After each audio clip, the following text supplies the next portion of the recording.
Hello दोस्तों, नमस्कार। कैसे हैं आप सब? उम्मीद करते हैं अपने घरों में बिल्कुल खुश और महफूज होंगे। आज फिर एक बार हम आप सबके साथ हैं कुछ अपनी चर्चा के लिए, खुद के निजी जिंदगी पर गुफ्तगू करने के लिए। बेशक अल्फाज हमारे हैं, पर वो बातें आपकी भी हो सकती हैं। कभी आपने सोचा है कि हम जिस पैंडेमिक में के दौर से गुजर रहे हैं, उसमें चीजें बहुत सारी हमारे दिनचर्या के हिसाब से नहीं चल रही हैं। बहुत सी चीजें उथल पुथल होके रह गई हैं। बच्चों का स्कूल हो या हस्बैंड की ऑफिस हो, हर कुछ प्रभावित सा हो गया है। और जब फैमिली मेंबर्स कहीं ना कहीं डिस्टर्ब होते हैं, तो उन सब के साथ घर की महिला का डिस्टरबेंस तो लाजिम है। आपको नहीं लगता कि हम लोग बार बार ये सोचते हैं कि सब कुछ तो ठीक है, जीवन में सब कुछ तो सही चल रहा है, फिर किस बात का स्ट्रेस है, किस तनाव में जी रहे हैं? हाँ दोस्तों, जैसे ही स्ट्रेस की बात आती है, न जाने क्यों हमारा, आपका, साथ वालों का, सबकी बाहें तन जाती हैं। आप स्ट्रेस में हो, आप किसी प्रॉब्लम में हो। अरे भाई, स्ट्रेस में होना ये तो हमारे जीने का सबूत है। हम चीजों को महसूस करते हैं, चीजों को करना चाहते हैं। अब देखो, हमारे सामने अगर स्ट्रेस नहीं है, तो हम अपने जीवन की चुनौतियों का सामना कैसे करेंगे?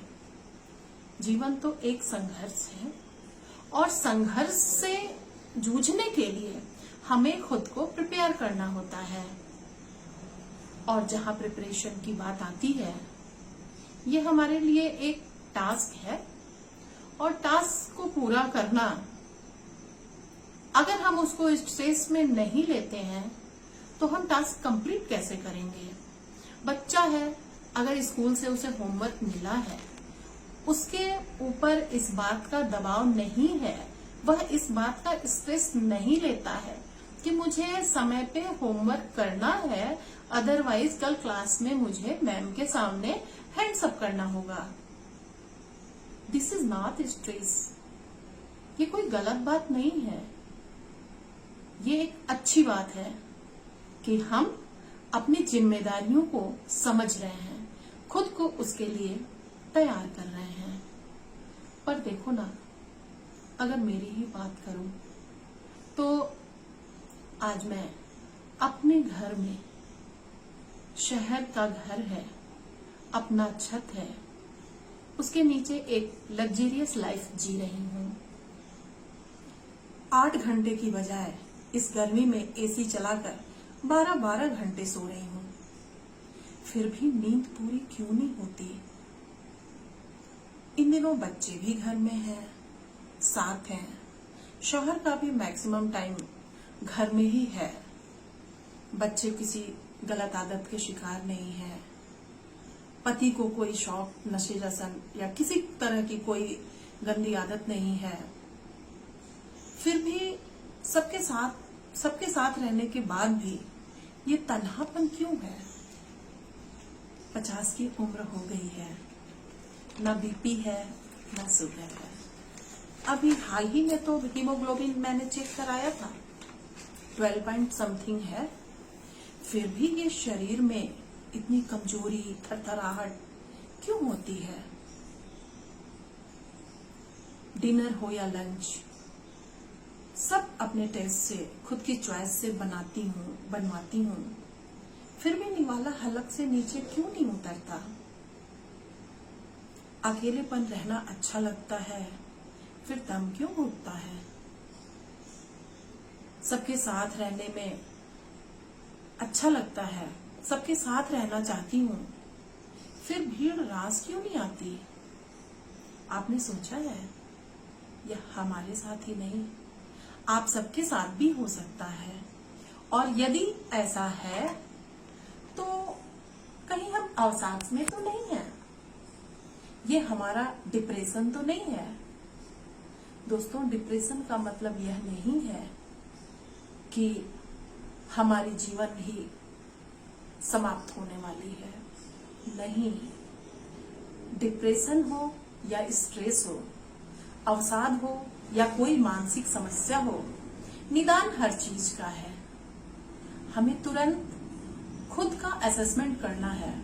अगर ऐसी समस्याएं हमारे जीवन में चल रही हैं, तो हमें अपने परिवार के साथ बैठना है, इस पर चर्चा करनी है, और चीजें हद से ज्यादा हो जाए उससे पहले किसी भी मानसिक विभाग में जा करके अपनी जांच करवानी है।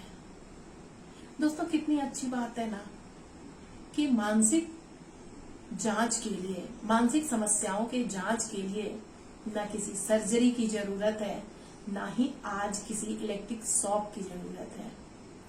आज तो सब कुछ इतना आसान हो गया है। आज किसी भी आप साइकोलॉजिक डिपार्टमेंट में जाइए, न्यूरोलॉजी डिपार्टमेंट में जाइए, वहां मुझे काउंसलर मिलते हैं।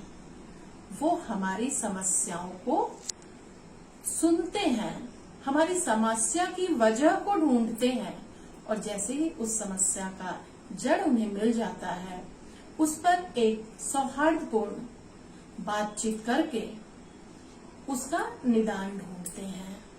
हर व्यक्ति के जीवन में यदि कोई घुटन है तो जरूर उसका कोई ना कोई ठोस वजह होता है। वजह यह नहीं है कि उसने कोई अपराध किया है। अपराधी ही सिर्फ फांसी से नहीं डरता है। फांसी का मतलब सिर्फ अदालत से मिले हुए सजा का ही नहीं है।